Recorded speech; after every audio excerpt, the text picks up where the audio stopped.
चलिए प्रारंभ करते हैं शिव गीता का 13वां अध्याय। अथ शिव गीता त्रयोदश अध्याय। सूत उवाच एवं श्रुत्वा कौसल्ये तुष्टो मतिमतां वरः पप्रच्छ गिरिजाकान्तं सुभगं मुक्तिलक्षणम्। सूत जी बोले, बुद्धिमानों में श्रेष्ठ रघुनाथ जी इस प्रकार श्रवण करके प्रसन्न होकर गिरिजापति से मुक्ति का लक्षण पूछने लगे। सूत जी ऋषियों से कहने लगे कि श्री रामचंद्र जी शिव जी का वर्णन सुनकर अति प्रसन्न हुए तथा इस आध्यात्म ज्ञान को पूर्ण रूप से जानने के लिए वे क्रमवार कई प्रश्न पूछते गए। यह आध्यात्म ज्ञान ऐसा गूढ़ है कि जो ज्ञान प्राप्ति के इच्छुक हैं वे इसके हर पक्ष को जानने की जिज्ञासा करते हैं। यहाँ श्री रामचंद्र जी ब्रह्म का स्वरूप, शरीर रचना, जीव और ईश्वर की एकता, जीव की मृत्यु, उसके सूक्ष्म शरीर का परलोक गमन, पुनर्जन्म, उपासना की विधि, निर्गुण व सगुण उपासना का रहस्य जानने के बाद अब वे मुक्ति के स्वरूप व उसके लक्षण पूछने लगे। आइए देखते हैं श्री रामचंद्र जी ने शिव भगवान से क्या पूछा। श्री राम उवाच भगवन् करुणाविष्ट हृदय त्वं प्रसीद मे स्वरूपं लक्षणं मुक्तेः प्रब्रूहि परमेश्वर। श्री रामचंद्र जी बोले, हे कृपा सागर भगवान, आप मेरे ऊपर प्रसन्न होकर मुक्ति का स्वरूप और लक्षण वर्णन कीजिए। शिव भगवान ने बार बार अपने कथन में मुक्ति, मोक्ष, कैवल्य, परम धाम व परम गति की बात कही है।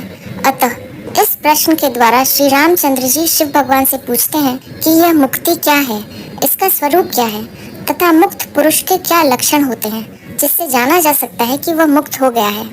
इस प्रकार क्रम क्रम से श्री रामचंद्र जी सभी आध्यात्मिक रहस्यों को जानने के लिए प्रश्न करते जा रहे हैं। भगवत गीता में तो अर्जुन कई प्रकार की शंकाएं उठाता रहा है, किंतु यहाँ श्री रामचंद्र जी उस ज्ञान को सीधा ही ग्रहण करना चाहते हैं। आइए देखते हैं श्री रामचंद्र जी के इस प्रश्न के जवाब में शिव भगवान ने क्या कहा।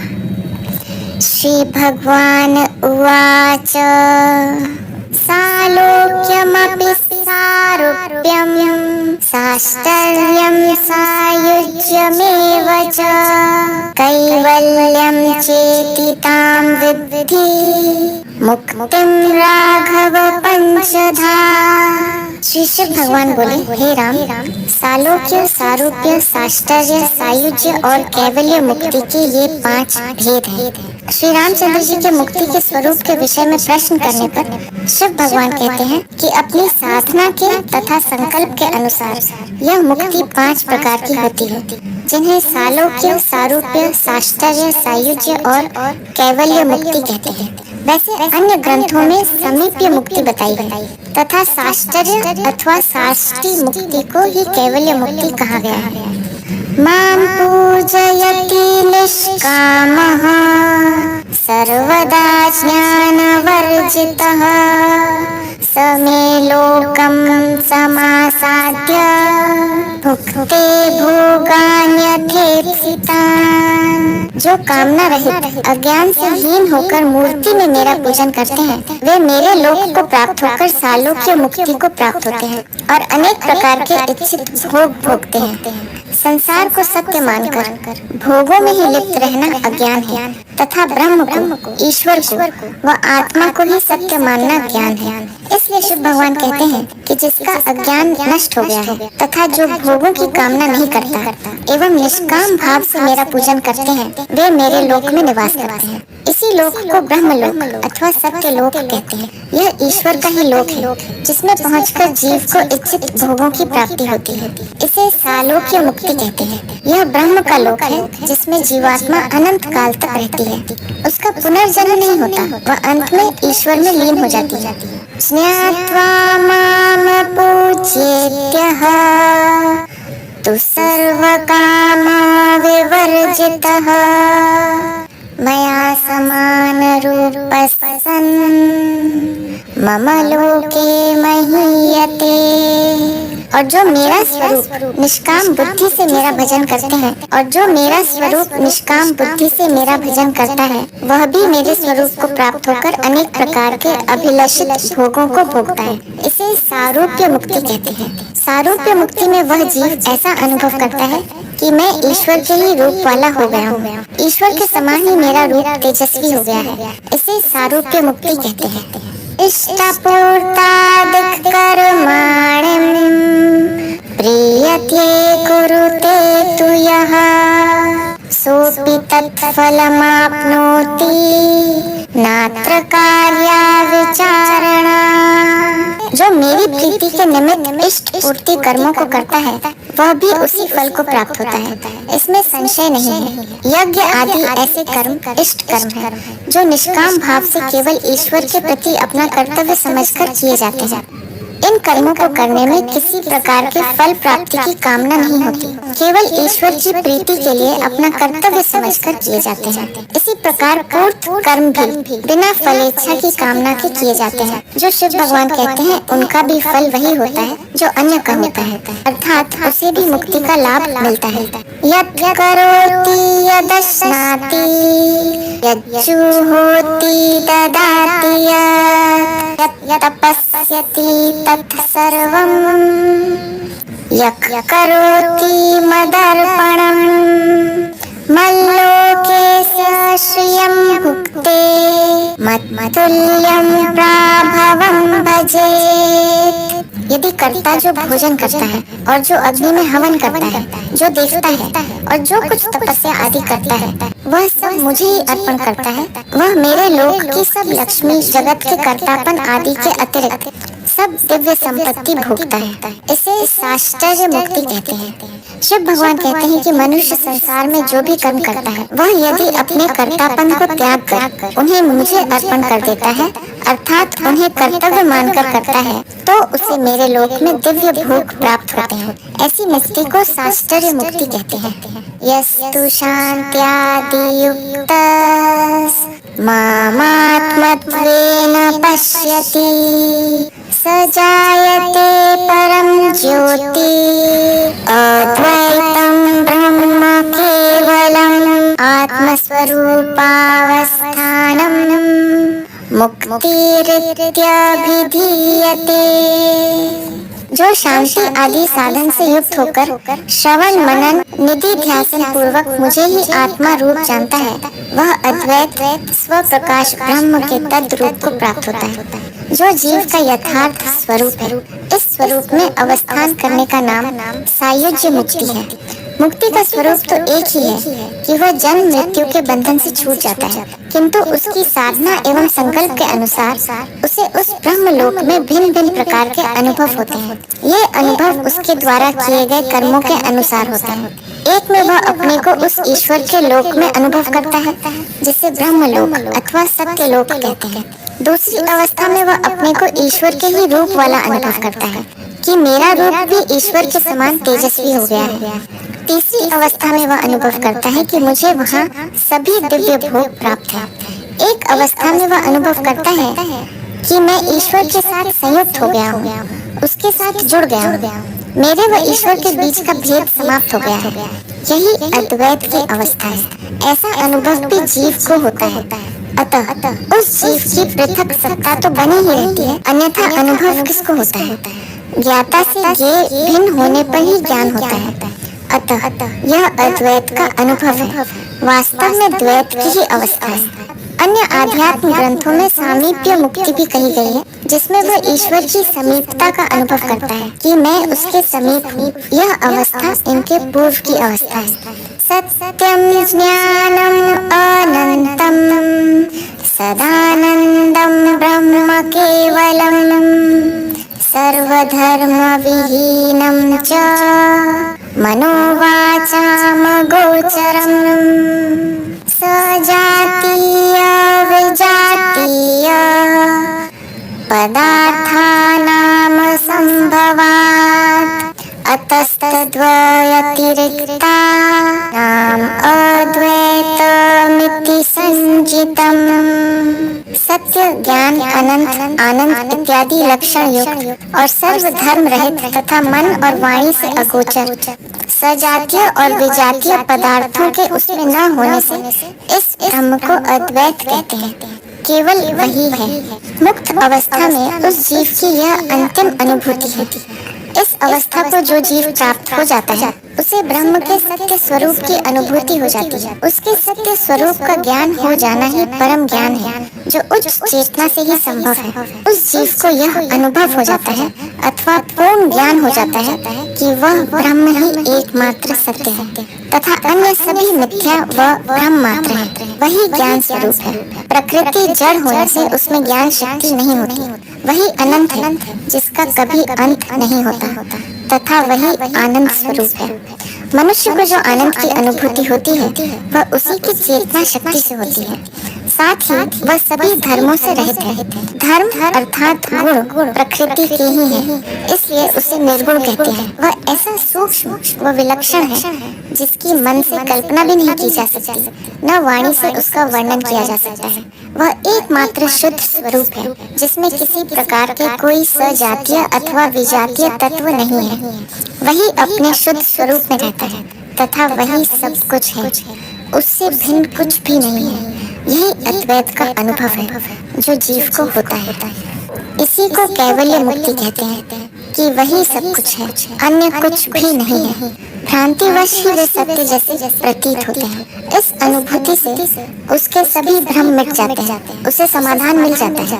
यह सब समाधि अवस्था में होता है, इसलिए समाधि को ही समाधान कहा जाता है। जीव में जो चिज्जड़ ग्रंथि बन गई है अर्थात चैतन्य व जड़ में जो भ्रांति मनुष्य को हो रही है वह मिटकर उसे पूर्ण समाधान मिल जाता है कि ब्रह्म ही सब कुछ है, अन्य नहीं।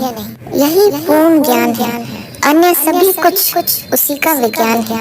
मुंडक उपनिषद में कहा गया है, विद्यते हृदय ग्रंथि छद्यन्ते सर्व संशयाः क्षीयन्ते चास्य कर्माणि तस्मिन् दृष्टे परावरे।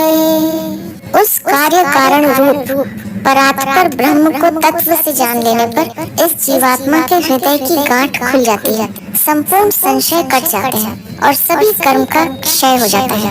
यही जीव की परम गति है। वेदांत इसी को जानने की बात कहता है। मत्वा रूपमिदं राम श्रुतं यदभिधीयते मय्येव दृश्यते सर्वं जगत् स्थावर जंगमम्। हे राम, यह जो शुद्ध स्वरूप का वर्णन किया है इसे आत्म रूप जानकर संपूर्ण स्थावर जंगम जगत को मेरे ही रूप में देखता है।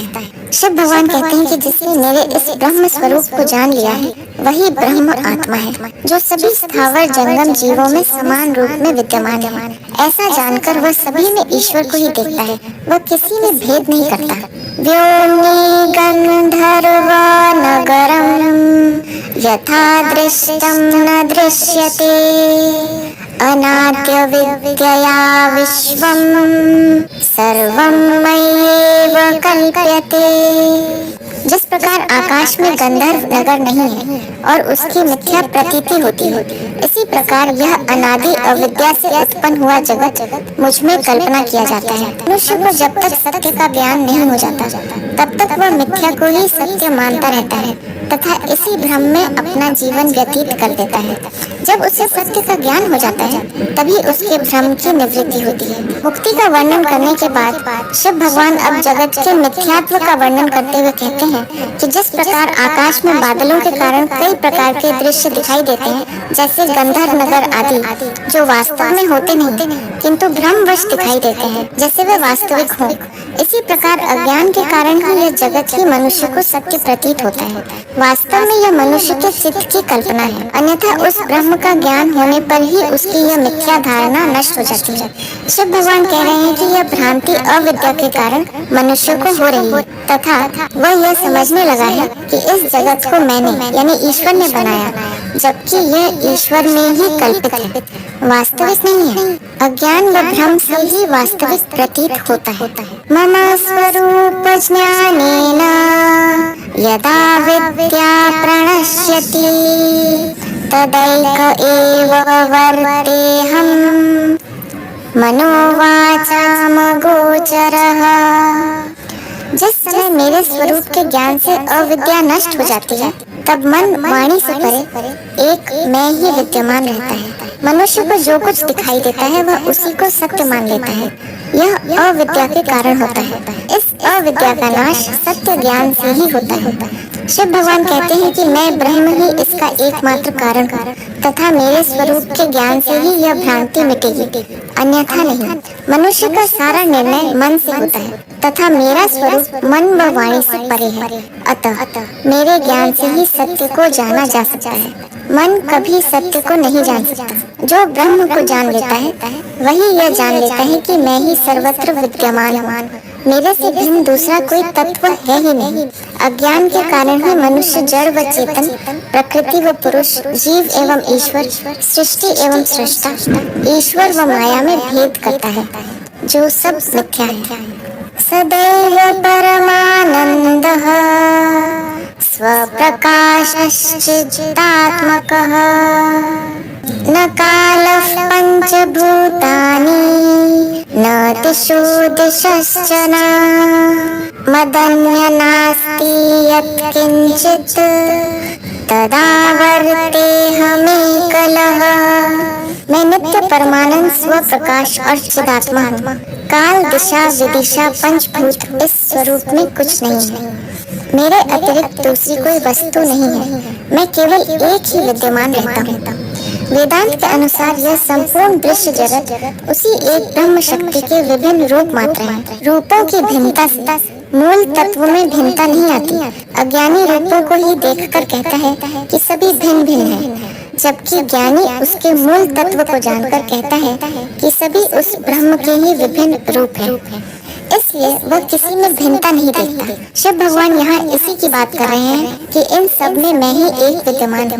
मेरे अर्थात ब्रह्म के अतिरिक्त दूसरी कोई वस्तु इस सृष्टि में नहीं है। सर्वत्र मैं ही हूँ। न सदृशे तिष्ठति मे स्वरूपं न चक्षुषा पश्यति मां तु कश्चित् हृदा मनीषा मनसा विलिप्तं ये मां विदुस्तेऽयमृता भवन्ति।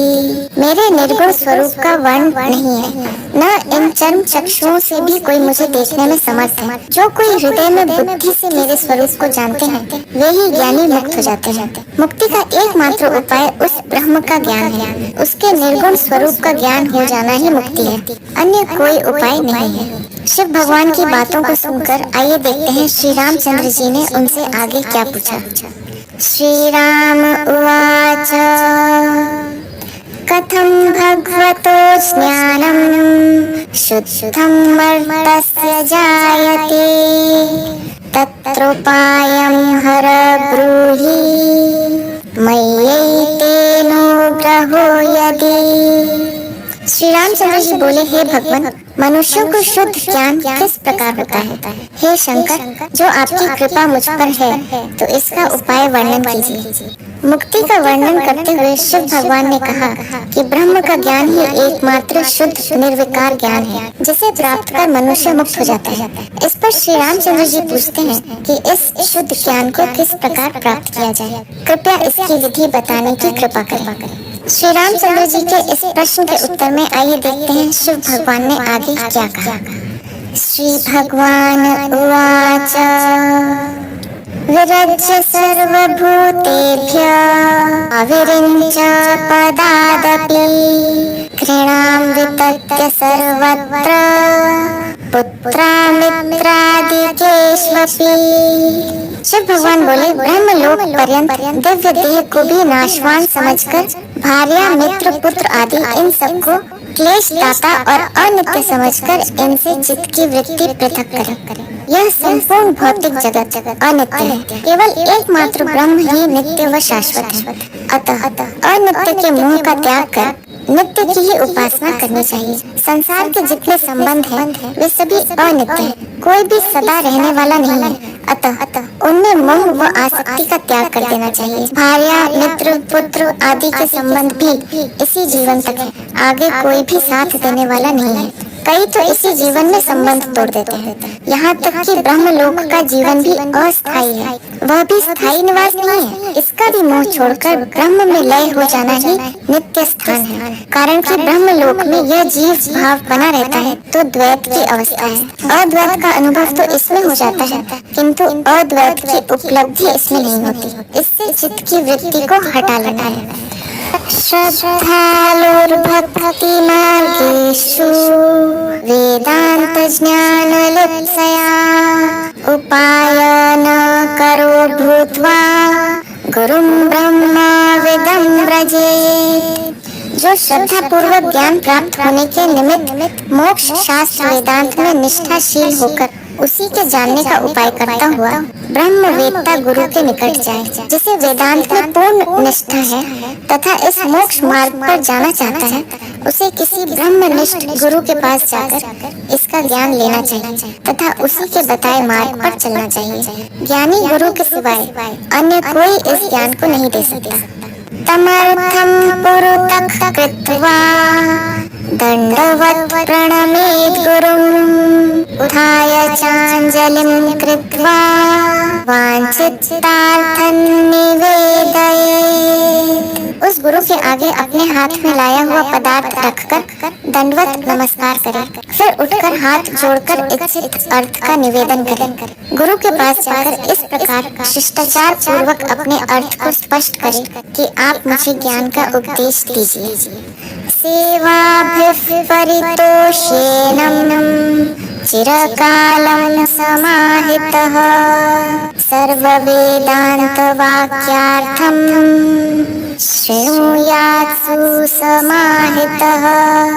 बहुत काल तक सावधान हो, इन्हें सेवा से संतुष्ट करें और मन लगाकर वेदांत के वाक्यों का अर्थ श्रवण करें। आत्मज्ञान गुरु की प्रसन्नता पर ही होता है। गुरु की सेवा करते रहने से जब वह उसकी पात्रता देख लेता है, तभी वह उसे इस गूढ़ ज्ञान का उपदेश देता है। इससे पूर्व वेदांत शास्त्रों का अध्ययन कर उनके अर्थ को समझे, जिससे वह वास्तविकता को जान सके। सर्व वेदांत वाक्यानां मयि तात्पर्य निश्चयम् श्रवणं नाम तत्प्राहुः सर्वे ते ब्रह्मवादिनः। और संपूर्ण वेदांत के वाक्यों का तात्पर्य भी निश्चय कर ले। इसका नाम ब्रह्मवादियों ने श्रवण कहा है। ज्ञान का आरंभ श्रवण, मनन एवं निध्यासन से होता है। सर्वप्रथम वेदांत वाक्यों का गुरु से श्रवण कर उनका अर्थ समझे तथा इनका तात्पर्य भी समझ ले। केवल शब्दों को पढ़कर या सुनकर उनको दोहराते रहने से कोई प्रयोजन सिद्ध नहीं होता। शब्द तो संकेत मात्र है, जिनका सही अर्थ गुरु ही बताता है। अतः श्रवण आवश्यक है। पुस्तकें पढ़ लेने मात्र से उनका अर्थ स्पष्ट नहीं होता। लोहमण्य आदि दृष्टांत युक्तिभिर्यद्विचिन्तयेत् तदेव मननं प्राहुः वाक्यार्थस्योपबृंहणम्।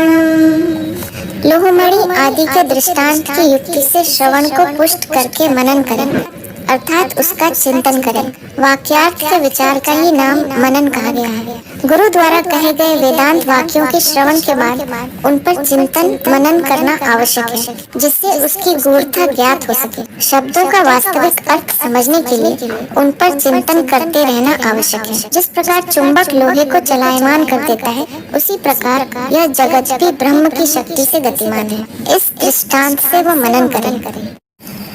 निर्ममो निरहंकारः समसंगवर्जितः सदा शान्त्यादियुक्तः सन्नात्मन्यात्मानमीक्षते यत् सदा ध्यानयोगेन तन्निधिध्यासनं समृतम्।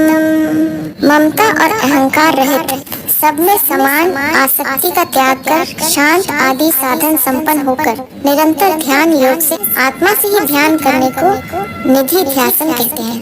श्रवण एवं मनन के बाद निधि ध्यासन आवश्यक है। भौतिक वस्तुओं के प्रति ममता एवं आसक्ति का त्याग कर तथा अहंकार रहित होकर कि मैं ऐसा कर रहा हूँ, इसका त्याग करके शांत चित्त होकर आत्मा का ही ध्यान करें। इसी को निधि ध्यासन कहते हैं। सर्वकर्मक्षय वशात् साक्षात्कारोऽपि चात्मनः कस्याचित् जायते शीघ्रं चिरकालेन कस्यचित्। संपूर्ण कर्म के क्षय हो जाने से जो आत्मा का साक्षात्कार है, किसी को शीघ्र और किसी को चिरकाल में होता है। आत्म साक्षात्कार की कोई अवधि नहीं है कि इतने समय में हो जाएगा, न यह किसी क्रिया से होता है कि इतनी साधना, इतनी तपस्या, इतने मंत्र जाप आदि करने से हो ही जाएगा। यह ज्ञान किसी को शीघ्र इसी जन्म में हो जाता है तथा किसी को विलंब से कई जन्मों के बाद होता है। किंतु जो कुछ किया जाता है वह संस्कार रूप में चित्त में विद्यमान रहता है, अपना फल अवश्य देता है। कोई भी कर्म निष्फल नहीं जाता। शीघ्र होने का कारण है कि उसने पूर्व जन्मों में काफी साधना कर ली तथा थोड़ी सी ही शेष रही थी। उसे इस जन्म में वह थोड़े समय में ही पूर्ण कर लेता है, जिससे उसे शीघ्र ही ज्ञान हो जाता है। जिस प्रकार पूर्व जन्मों में 99% ताप मिल चुका है, तो इस जन्म में 1% ताप मिलने पर ही पानी खौलने लगता है, जबकि जिसने इसी जन्म में आरंभ किया है उसे कई जन्म भी लग जाते हैं। इसका दूसरा कारण कर्म बंधन है। जिसके कर्मों का क्षय हो चुका है उसको शीघ्र हो जाता है, तथा जिसके कर्म शेष हैं उनके क्षय होने पर ही होता है। आत्म साक्षात्कार में सभी कर्मों का क्षय होना आवश्यक है, अन्यथा उसमें विलंब होता है।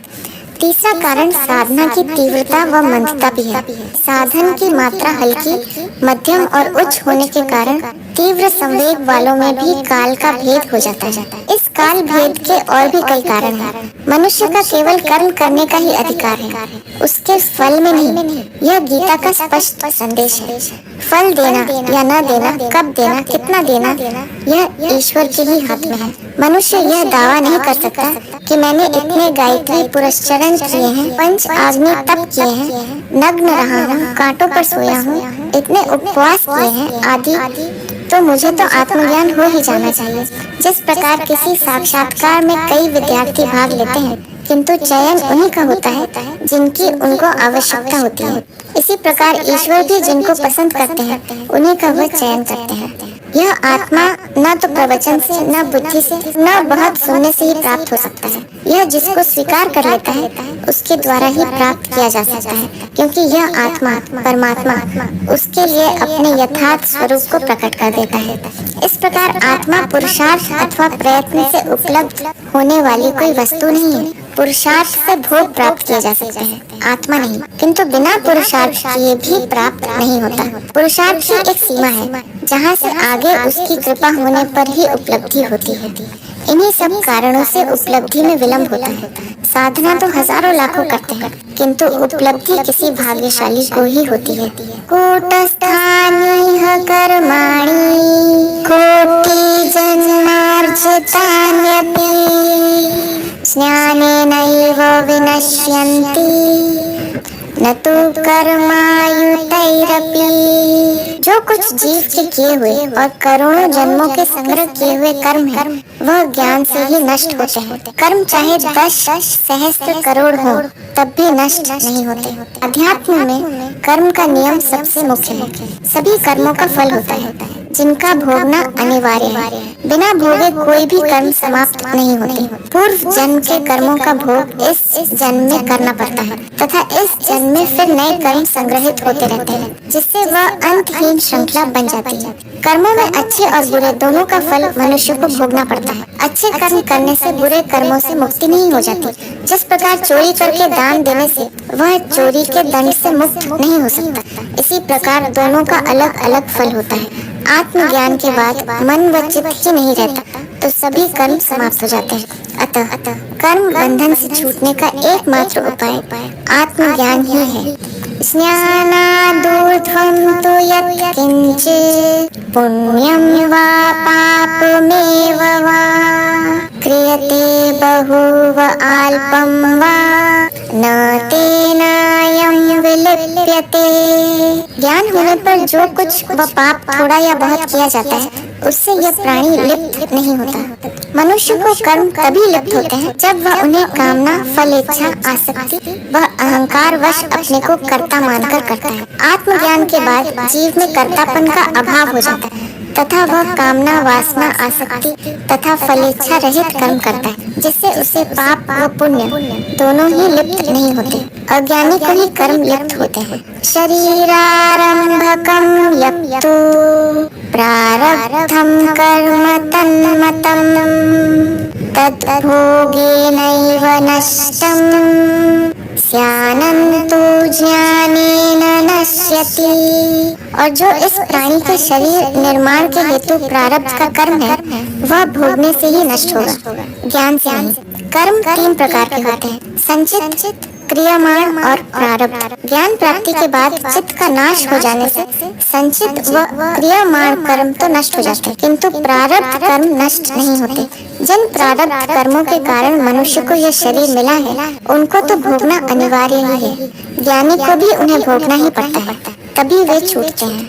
निर्मोहो निरहंकारो निर्लेपः संगवर्जितः सर्वभूतेषु चात्मानं सर्वभूतानि चात्मनि यः पश्यन् संचरत्येष जीवन्मुक्तो भिधीयते। जिसको मोह अहंकार नहीं है, जो संपूर्ण आसक्ति से रहित है, जो संपूर्ण प्राणियों में आत्मा को और सब प्राणियों को आत्मा में देखता है, इस प्रकार ज्ञान युक्त विचरता हुआ प्राणी जीवन मुक्त कहलाता है। आत्मज्ञानी की दृष्टि बदल जाती है। वह फिर भिन्न भिन्न शरीरों को न देखकर उनमें आत्मा को ही देखता है, जो सबमें समान रूप से व्याप्त है। इससे वह किसी में भेद नहीं करता, सभी को आत्म स्वरूप समझता है, जिससे उसमें मोह, ममता, आसक्ति नहीं होती, न उसमें अहंकार ही होता है, जिससे वह सभी कर्मों के फल से मुक्त रहता है। वह केवल प्रारब्ध कर्मों के फल भोग हेतु ही जीवित रहता है। ऐसा ही व्यक्ति जीवन मुक्त कहलाता है। अहिनिमूर्छनीयत्वात् द्रष्टः पूर्वं भयप्रदा ततोऽस्य न भयं किंचित् तद्द्रष्टुरयं जनः। सांप की कैंचुली सर्प सहित जिस प्रकार देखने वाले को भय देती है और सर्प के शरीर से छूटने पर कुछ भी भय नहीं देती, इसी प्रकार माया युक्त आत्मा के होने से अनेक प्रकार भय प्रतीत होते हैं। जीवन मुक्त होने से फिर कहीं किसी प्रकार से भयभीत नहीं होता। आत्मा शुद्ध चैतन्य स्वरूप है, जो निर्विकार है, निर्लेप है। वह किसी को भयभीत नहीं करती, तथा यह माया प्रकृति जड़ है, जो भी किसको भयभीत नहीं करती, न कर ही सकती है। किंतु इस चेतन आत्मा एवं जड़ प्रकृति का संयोग ही भयभीत करने वाला है, जो अज्ञान है। दृष्टा और दृश्य का संयोग दुख का कारण है। जिस प्रकार सांप की केंचुली सर्प पर होती है, तभी तक भयभीत करती है, किंतु जब वह उससे अलग हो जाती है तो भय नहीं देती। इसी प्रकार जीवन मुक्त ज्ञानी इस माया से अलग होकर शुद्ध आत्म चैतन्य में विश्राम करता है, अतः वह भय रहित जीता है। माया युक्त आत्मा ही अज्ञानवश भय देती है। यदा सर्वे प्रमुच्यन्ते कामायस्य वशं गताः अथ मर्त्यो अमृतो भवत् एतावद् अनुशासनम्। जिस समय इस प्राणी के हृदय की संपूर्ण वासना नष्ट हो जाती है, तभी वह प्राणी अमृत हो जाता है। यही वेदांत की मुख्य शिक्षा है। आत्मा एवं प्रकृति के संयोग से ही उस आत्मा में वासना का उदय होता है, जिससे वह भोगों की कामना करता है। इसलिए सभी प्रकार के दुखों का कारण वासना ही है, किंतु आत्मज्ञानी पुरुष की कोई वासना ही नहीं रहती, तथा इसी कारण वह सांसारिक भोगों की चाह ही नहीं करता। यही उसका वैराग्य है। इसी से वह आत्मा में स्थित रहता है, जो अमृत है, जिसकी कभी मृत्यु नहीं होती। वेदांत की यही शिक्षा है। मोक्षास्य नहीं वासोस्ति न ग्रामांतरमेव वा अज्ञान हृदय ग्रंथि नाशो मोक्ष इति स्मृतः। मोक्ष कोई लोक नहीं है। मुक्त किसी ग्रामांतर का निवासी नहीं होता। केवल हृदय की अज्ञान ग्रंथि के नष्ट हो जाने को ही मोक्ष कहते हैं। और ज्ञानियों को समझाने के लिए कई प्रकार के प्रतीकों, दृष्टांतों, उदाहरणों व कथा कहानियों का सहारा लिया जाता है, तभी वे उसे समझ सकते हैं। सीधा कथन उनके सामने नहीं किया जा सकता, इसलिए विभिन्न लोकों का उनके सामने वर्णन किया गया है। तथा भू, भुवः, स्वः, महः, जनः, तपः एवं सत्यम, ये 7 लोक बताए गए हैं, जिनमें मृत्यु के बाद विभिन्न जीव सूक्ष्म शरीर में निवास करते हैं। ये सभी वास्तव में कोई स्थान विशेष नहीं है, बल्कि जीव की मानसिक अवस्था के अनुसार कल्पित है। इसी प्रकार शिव भगवान कहते हैं कि मोक्ष भी कोई लोक नहीं है जहाँ जीव निवास करता है, बल्कि हृदय की अज्ञान ग्रंथि का नष्ट हो जाना ही मोक्ष है, जिससे उसको फिर इस लोक में जन्म नहीं लेना पड़ता। भिक्षाग्रच्युतपादो यः स तदैव पतत्यधः तद्वज्ज्ञानवतो मुक्ति जायते निश्चितापितु। जिसका वृक्ष की शाखा के अग्रभाग से चरण आगे पाता है, वह उसी समय नीचे गिरता है। इसी प्रकार ज्ञानी को ज्ञान होते ही मुक्ति की प्राप्ति हो जाती है। वह निश्चय मानो, मुक्ति की प्राप्ति में यह अज्ञान एकमात्र बाधा है। अज्ञानी ही संसार को सत्य मानकर जीता है। उसे आत्मा का कोई ज्ञान ही नहीं होता। जब उसे आत्मा का ज्ञान हो जाता है तो वह इस संसार बंधन से छूट जाता है। वह तत्काल ही मुक्त हो जाता है, थोड़ा सा भी विलंब नहीं होता। तीर्थं चाण्डालो गृहे वा यदि वा नष्टचेतनः परित्यजन् देहमिमं स्नानादेव विमुच्यते। जीवन मुक्त तीर्थ में या चांडाल के घर में देह त्याग करे अथवा ब्रह्म का चिंतन करता हुआ देह का त्याग न करे कि वह अचेतन होकर मृत हो जाए, वह ज्ञान के बल से मुक्त हो जाता है। शास्त्रों में कई बातें कही गई हैं कि बनारस में शरीर त्याग करने वाला मुक्त हो जाता है, वह चांडाल के घर में शरीर त्याग करने वाला मुक्त नहीं होता। इसी प्रकार दिन में शुक्ल पक्ष में तथा उत्तरायण में शरीर त्याग करने वाला मुक्त होता है, तथा रात्रि कृष्ण पक्ष तथा दक्षिणायन में शरीर त्याग करने वाला मुक्त नहीं होता। ये सब अज्ञानियों के लिए कथन है। ज्ञानवान तो कहीं भी किसी भी समय व किसी भी स्थान पर देह त्याग करे तो भी वह मुक्त ही है, उसके लिए कोई प्रतिबंध नहीं है। कबीरदास जी ने इसी कारण मगहर में शरीर छोड़ा था, बनारस में नहीं। संवीतो येन केनाश्नन् भक्ष्यं वा भक्ष्यमेव वा शयानो यत्र कुत्रापि सर्वात्मा मुच्यते त्रसा। जीवन मुक्त किसी प्रकार के वस्त्र धारण करे व नग्न रहे। संसार में जितने विधि निर्देश के नियम धर्म ग्रंथों में दिए गए हैं तथा पूजा पाठ कर्म कांड आदि की बातें कही गई हैं, वे सब अज्ञानियों के लिए हैं, जिनका पालन करने से इस जीवात्मा का विकास होता है। किंतु जिसका विकास होकर उसने आत्मज्ञान प्राप्त कर लिया है वह मुक्त ही है, उसके लिए फिर कोई कर्तव्य नहीं है। वह वस्त्र पहने अथवा न पहने, किसी भी प्रकार का भोजन करे, महलों में रहे अथवा कुटिया में, कोई अंतर नहीं पड़ता। वह स्वच्छंद में जीता है, किंतु वह भी सामाजिक मर्यादाओं का पालन अवश्य करता है, स्वेच्छाचारी नहीं हो जाता। क्षीरादुधघृतमाज्यं क्षिप्तं पयसि तत् पुनः न तेनैवैकतां याति संसारे ज्ञानवांस्तथा। जिस प्रकार दूध में से निकला हुआ घृत यदि फिर दूध में डाला जाए तो वह घृत फिर उसमें नहीं मिलता, इसी प्रकार ज्ञानवान संसार से विरक्त होकर फिर जगत में आसक्त नहीं होता। झोपड़ा छोड़ देने से महल नहीं मिल जाता, इसी प्रकार संसार छोड़कर जंगल जाने से आत्मज्ञान नहीं हो जाता। जिस प्रकार महल मिल जाने पर झोपड़ा अपने आप छूट जाता है, फिर कोई भी उसमें आसक्त नहीं होता, इसी प्रकार आत्मज्ञान का परम सुख मिल जाने पर संसार का शुद्र सुख अपने आप छूट जाता है, फिर कोई भी उसमें आसक्त नहीं होता। नित्यं पठति योऽध्याय मिमं राम शृणोति वा समुच्यते देहबान्धात् नायासेन राघव। रामचंद्र जो इस अध्याय को नित्य पढ़ते और सुनते हैं वे अनायास देह बंधन से छूट जाते हैं। मुक्ति के रहस्य को समझने के लिए यह अध्याय महत्वपूर्ण है, जिसमें मुक्ति का स्वरूप, भक्ति के प्रकार, मुक्ति से भ्रम का निवारण, मुक्ति का उपाय, मुक्ति की साधना, मुक्ति से लाभ आदि सभी का पूर्णता से विवेचन हुआ है। अतः शिव भगवान कहते हैं, जो इस अध्याय का नित्य पाठ करता है अथवा सुनता है तो वह भी इस ज्ञान के द्वारा देह बंधन से छूट जाता है। अतः संयत चित्तस्त्वं नित्यं पठ महीपते अनायासेन तेनैव सर्वथा मोक्षमाप्स्यसि। हे राम, तुम्हारा अंतःकरण जो संशय के वश में हो रहा है, इस कारण तुम नित्य इस अध्याय का पाठ करो, इससे अनायास तुम्हारी मुक्ति हो जाएगी। शिव भगवान श्री रामचंद्र जी को कहते हैं कि तुम्हारा अंतःकरण संशय में है, इसलिए तुम नित्य इसका पाठ करो, जिससे तुम्हारा संशय मिट जाएगा व तुम मुक्त हो जाओगे।